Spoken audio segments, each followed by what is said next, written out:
qu'il fait, qu'est-ce qu'il a, qui c'est celui-là? Complètement toqué, ce mec-là. Il est vivant. Complètement gaga.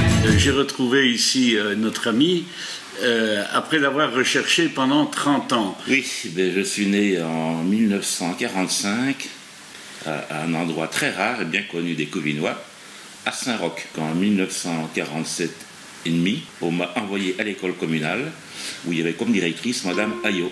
Il y avait dans les gens de mon enfance, il y avait Paul, Paul Bastin.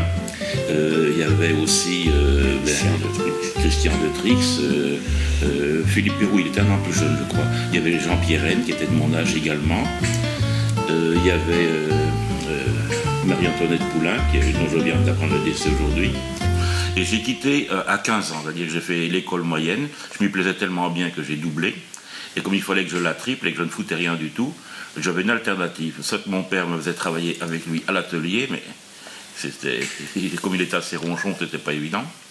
Ou alors, j'étais sauvé grâce à notre professeur de dessin qui s'appelle Claude de Troux, puisqu'il a convaincu mon père de m'envoyer à Mons, chez les curés à Saint-Luc. Je me suis retrouvé avec un autre Covinois qui était Robert Antoine, et puis aussi donc un étranger, puisqu'il était de Frane, donc c'est déjà plus le même pays, c'était Christian Fichet. Je suis passé après à Saint-Luc à Bruxelles, où j'ai terminé avec un diplôme d'architecte d'intérieur. Et puis bon, j'ai eu l'occasion aussi, grâce à un ami à Bruxelles dont le père était armateur anversois, de faire quelques voyages en Amérique du Sud et au Canada, avant mon service militaire, que j'ai fait à l'état-major de la marine, de façon à pouvoir me marier en uniforme à Couvain le 11 octobre 1969. J'ai épousé une Couvinoise qui s'appelait donc Jacqueline Monod. Et en 76, donc, je me suis retrouvé directeur de la galerie Schlepper à Paris. Donc j'ai d'abord fait le tour d'Europe, et puis une quinzaine de fois les États-Unis, mais surtout pendant 10 ans, presque de façon continue, le Japon. En 2002, je suis parti m'installer en Russie, à Saint-Pétersbourg, et je suis revenu en 2010.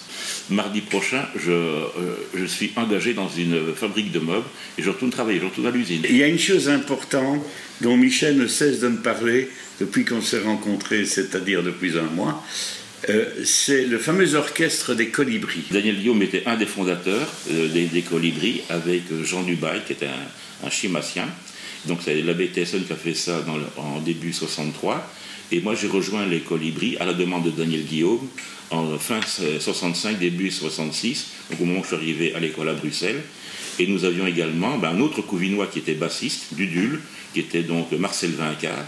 Donc on a eu aussi Christian Dujardin qui est venu nous aider de façon ponctuelle, mais régulière quand même, c'est plusieurs années. Il venait à la fois et comme chanteur et comme guitariste, je pense. Oui. On a eu aussi dans les autres Couvinois qui sont venus Pierre Mouchet qui est venu de temps en temps nous aider. Il a encore dans ses archives un disque des Colibris qu'il va se faire certainement un plaisir de nous apporter pour la grande réunion. Et c'est un disque qui a été tiré qu'à 5 exemplaires, dont un des 5, et je l'avais donné à Thérèse au casino, et il passait presque en continu à la chaloupe. À l'époque, on avait engagé comme chanteur un chimacien qui s'appelait Albert Delchambre, et donc qui était très ami du bassiste de l'orchestre, qui s'appelait Daniel Capitaine, qui habitait Chimay également. Et donc Albert Delchambre travaillait à l'époque au studio Palette. J'étais là le jour où Michel Polnareff est venu enregistrer La poupée qui fait non. Et petite anecdote, ils ont eu un court-circuit avec leur ampli Fender, et c'est avec le Fender de Marcel Vincart donc, que Polnareff a pu donc enregistrer son disque, parce qu'il fallait quand même qu'il y ait une guitare basse et une sono. Et on attend avec impatience ce disque qu'on se fera un plaisir de digitaliser pour le pérenniser et l'immortaliser, définitivement. Merci.